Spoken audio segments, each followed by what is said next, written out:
আমার না মাথাটা ভীষণ মোটা, বুঝলেন? অনেক জিনিস আমার মাথায় কিছুতেই ঢুকতে চায় না। এই যেমন ধরুন, সেদিন গিয়েছিলাম মথুরা বৃন্দাবন দেখতে। মথুরায় গিয়ে কংসের কংস কি কিলা, কংসের যে কেল্লা, দুর্গ দেখলাম। বিশাল দুর্গ, বহুকালের পুরনো, ভেঙে পড়ে আছে। দেখতে দেখতে মাথায় একটা ভাবনা এলো, সেটা একটু বলি। হ্যাঁ, রাগ করবেন না কেউ। শুনলাম যে কংস নাকি বিরাট শক্তিশালী, অত্যাচারী, বুদ্ধিমান রাজা ছিলেন।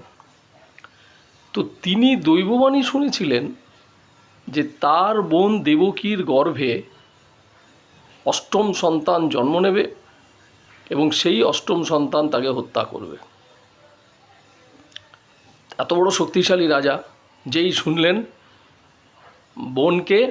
বোন দেবকী আর তার কর্তা বসুদেব দুজনকে খাপাক করে ধরে জেলে ভরে দিলেন। ক্ষমতা আছে, করবেই। যার হাতে যখন ক্ষমতা, সে তখন তো লোককে করবেই, মানে টুপি পরাবেই। তো ভরে দিল, ঠিক আছে।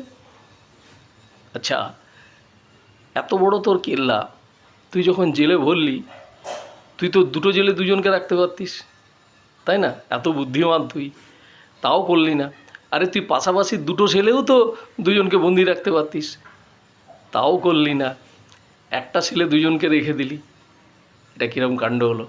তুই যদি পাশাপাশি দুটো ছেলে দুজনকে বন্দি রাখতিস, তাহলে তো একটিও সন্তান হওয়ার কোনো সুযোগ হতো না। অষ্টম সন্তান কোথার থেকে আসবে?